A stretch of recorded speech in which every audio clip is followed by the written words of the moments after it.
October 2nd, 1968 is a memorable date, not only here in Mexico but also around the world.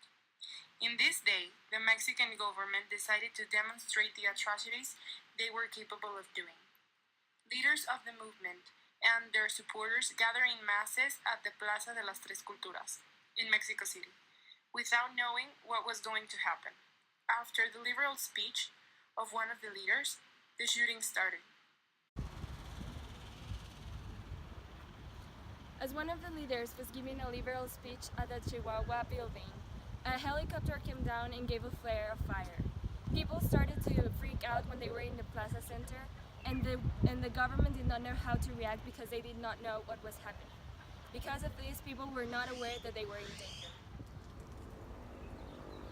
It wasn't until military started shooting that they discovered they were in danger. People were starting to be surrounded, and they started to run around in Plaza Patria, the church, and the archaeological site. A little group of students was surrounded by left-handed, white-gloved people. They asked them to take off their clothes and to face the walls. Those students were taken into a known place, and most of them were killed. At that time, the newspaper said that 25 people were killed. However, it is estimated that 300 people died that evening. It is still a mystery how many people that died there. Student, teachers, and workers were the most affected by this event, and it is still a thing that affects us now in present. We have interviewed the Prime Minister and asked why he gave the order to the police to clear off student barricades. He answered that the streets need to be clear for traffic. Then I asked, how will all this event end? And he said, I don't know. After this, he received a call and gave an end to the interview. The experience of the Cuban Revolution and the anti-imperialist fight had awakened the liberation impulse.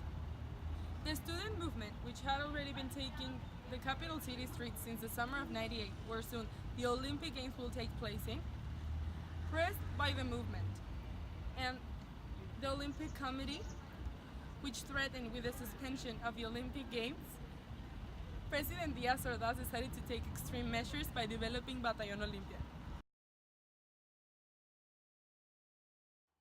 Díaz Ordaz served as a judge, law professor, vice rector of the University of Puebla, deputy, and interior secretary. Also, he was a president of Mexico during that time.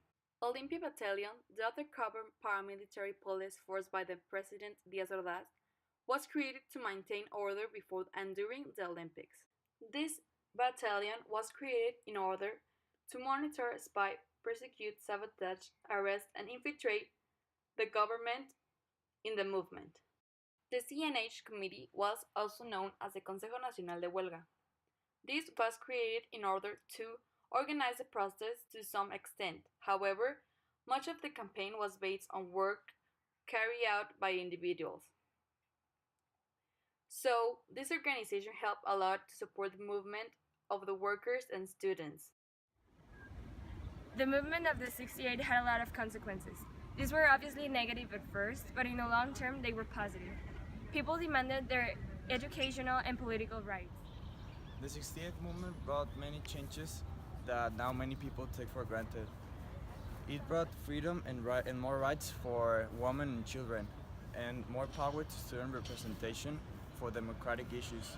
A new life was breathed into society.